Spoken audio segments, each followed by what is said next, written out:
Good to see you, and thank you so much for coming back on the show. Always love it when you're here. Of course, thanks for having me. Do you know Kim Kardashian? Thanks for playing Password, dude. I do. I've known Kim and the entire family for a while now.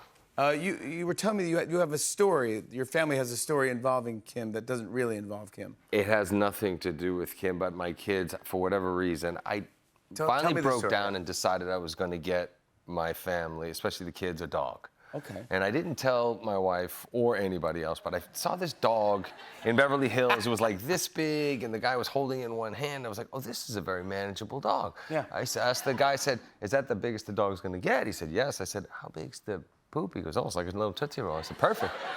Found one of the dogs, and then I told my kids I wanted to get them to all be prepared. So I said, somebody really important is coming today. So immediately, they go to my wife and say, Kim Kardashian's coming over today. My wife comes barging into this meeting. Our house is a mess. You can't have them over here with our house looking like this. I'm like, who? What are you talking about? So the kids told me Kim's coming over to the house. I said, no, I got a dog. Then she got even more mad because she didn't get to pick the kind of dog, and I told her what kind of dog it was. She said, that dog's not coming in the house. I said, well, you tell the kids when the dog gets here that the dog can't come in the house. Cut to, they bring the crate in, they put the crate down, the dog comes out of the crate, waddling out of the crate. My wife dives on the dog. Yeah. Basically squeezing the dog to death. You loved it. And now we have 6 dogs in our house. Yeah, that's what I'm talking about. Yeah. So, sorry, kids, no Kim Kardashian. Very random. But you have best friends for life. We just interviewed Leonardo DiCaprio for his new film, and he was telling me that he was originally going to be up for Boogie Nights in the movie, but you got the part, and it's one of his biggest regrets of not getting that film. But he said he couldn't imagine the film without you in it, and that you were perfect in it. It was a masterpiece. And I was just wondering, and I agree. I just thought, what were your thoughts on that, being one of your peers giving you compliments on that? He actually, well, you know, he and I met during the Basketball Diaries. I don't think either one of us was too excited about the idea of working together, but we had never really met other than on like some MTV basketball game thing, and we didn't quite hit it off. So, but my friend was directing that film at the time. We met, we became fast friends, and he actually recommended me for that part. And also recommending me for other parts as well. Really? Yeah, we were all kind of meeting for the same roles. I had also met Jim Cameron for Titanic, but he had the offer You were up first. for Titanic? I met on Titanic. I never got an offer on Titanic, but. Wait, so you met James Cameron? Yeah, and all I wanted to do, he's like, I don't think he took me seriously because I was like, is that your Hummer outside? He was like, yeah. I was like, can I drive that? He was like, what? Yeah, do you want to talk about the movie? I said, no, I want to drive the Hummer. Is that the one Arnold drove?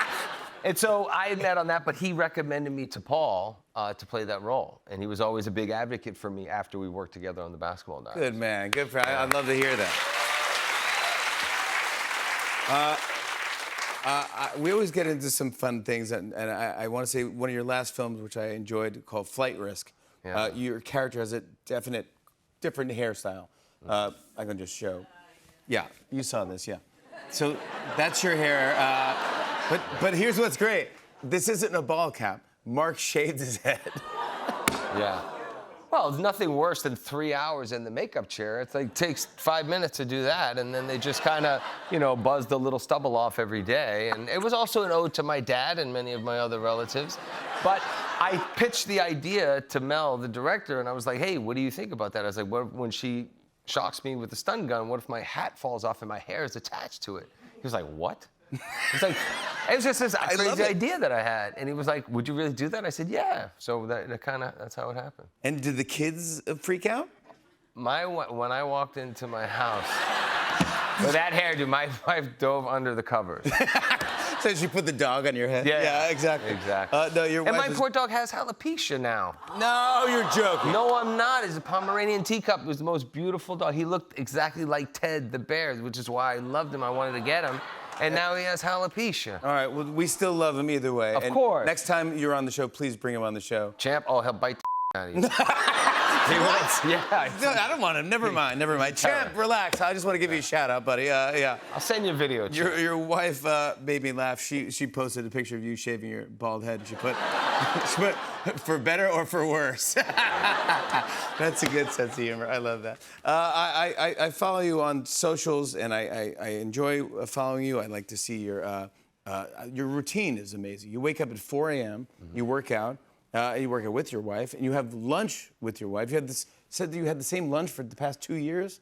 Yeah, I'm a creature of habit. I did change it up. I went from rotisserie chicken to grilled chicken, but that was the big change. Good for you, bud. You're a different man. Unbelievable. I just creature of habit. And it's working for you. But I have a little something here and there if it's a special occasion. What is your cheat meal? Listen, I love pizza. I love burgers. I love chocolate. I love cookies. What's your favorite pizza? Lucali's in Brooklyn. Lucali's in Brooklyn. Oh my gosh. Now, when you eat a slice of pizza, do you have to like work out and not talk to anyone for like a month, or no? You can just do it and have fun. No, not at all. Yeah. I might get a little gassy, but yeah. That's just because shock to the system. We're friends at Mark from Lucali's. No.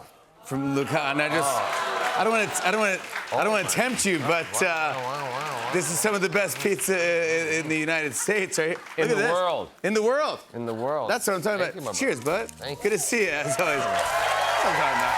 I love this dude. Delicious. Move on. Let's talk about Play Dirty. It's an action-packed heist. It's a thriller, crazy stunts, great fight scenes, but you're also very funny in this. What drew you to this role? Shane Black, one of my favorite writer-directors. Also, Richard Stark, the source material. Parker is a very famous character. Lee Marvin played him in Point Blank. Robert Duvall played him in The Outfit. And so this was the kind of character that my dad would have always wanted to see me in. Come on. It's just such a great, iconic character.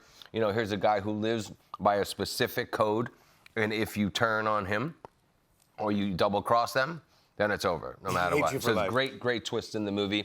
Yeah, and it's a guy going back to get revenge and rob a crew that he used to work for that told him he wasn't allowed in New York City anymore. So he's determined to take them down. Great cast. Yeah, so talk about it. Yeah, I love a good revenge. I want to show a clip. Here's Mark Wahlberg in Play Dirty. Take a look. Okay. Right now the stuff is here, in the basement of the General Assembly. But in a little over 24 hours, it won't be. The outfit will have taken it. Do you know how they're gonna do it? I mean, all that security. 7 Line runs under the UN. Used to be a stop there, now it's a ghost station. Maybe they have an inside man to smooth it along. We're not sure.